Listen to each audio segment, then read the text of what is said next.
അസ്സലാമു അലൈക്കും.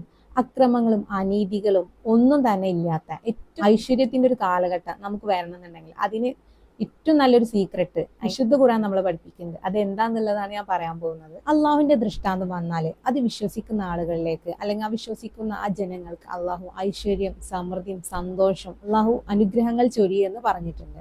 എന്നാൽ ആ ഒരു കാര്യത്തെ പറ്റി സൂചിപ്പിക്കുന്ന ഒരു അധ്യായമാണ് ഞാൻ പറയാൻ പോകുന്നത്. അതിലുപരി സൃഷ്ടാവിന്റെ വ്യക്തമായ തെളിവുകൾ നൽകുന്ന ഒരു അധ്യായം കൂടിയാണ് അധ്യായം 37 സൂറ സഫാത്ത്. അതില് 4-ാമത്തെ ആയത്ത് മുതലാണ് എടുക്കുന്നത്. തീർച്ചയായും നിങ്ങളുടെ ദൈവം ഏകൻ തന്നെയാകുന്നു. അതെ, ആകാശങ്ങളുടെയും ഭൂമിയുടെയും അവക്കിടയിലുള്ളതിന്റെയും രക്ഷിതാവ്, ഉദയസ്ഥാനങ്ങളുടെ രക്ഷിതാവും ആയിട്ടുള്ളവൻ. അപ്പൊ നമ്മൾ സൃഷ്ടാവിനെ പറ്റിയിട്ടുള്ള തെളിവുകൾ പറഞ്ഞുകൊണ്ടാണ് അധ്യായം തുടങ്ങുന്നുണ്ട്. അവൻ ഏകദൈവമാണ്. അവൻ ആകാശങ്ങളുടെയും ഭൂമിയുടെയും അതിൻ്റെ ഇടയിലുള്ള എല്ലാത്തിനെയും നിയന്ത്രിക്കുന്നുണ്ട്, പരിപാലിക്കുന്നുണ്ട്. ഉദയസ്ഥാനം, അസ്തമയം എല്ലാം സൃഷ്ടാവിന്റെ അവന്റെ കൈകളുടെ പ്രവൃത്തികളാണ്. ആ കാര്യങ്ങളൊക്കെയാണ് ഇവിടെ സൂചിപ്പിക്കുന്നത്. തീർച്ചയായും അടുത്തുള്ള ആകാശത്തെ നാം നക്ഷത്ര അലങ്കാരത്താൽ മോടി പിടിപ്പിച്ചിരിക്കുന്നു. ഇതിൽ 13 പറയുന്നത്, അവർക്ക് ഉപദേശം നൽകപ്പെട്ടാൽ അവർ ആലോചിക്കുന്നില്ല, അവർ ഏതൊരു ദൃഷ്ടാന്തം കണ്ടാലും തമാശയാക്കി കളയുന്നു. മുന്നേ നമ്മൾ അള്ളാന്റെ തെളിവുകൾ പറഞ്ഞു. എന്നാൽ പിന്നെ പറയുന്നത് അവർ ആലോചിക്കുന്നില്ല, ഏതൊരു ദൃഷ്ടാന്തം കണ്ടാലും അവർ തമാശയാക്കി കളയാണെന്ന്.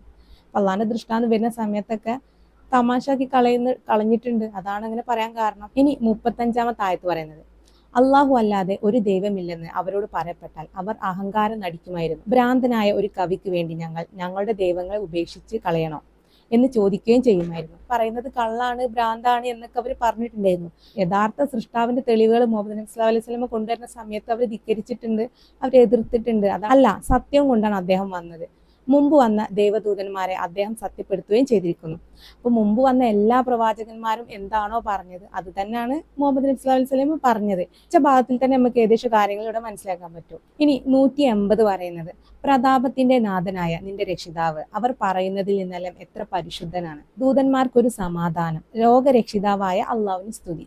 അള്ളാഹു ലോകരക്ഷിതാവാണെന്ന് പറയാൻ കാരണം എന്താ? സൃഷ്ടാവ് സർവ്വലോക വ്യാപിയാണ്.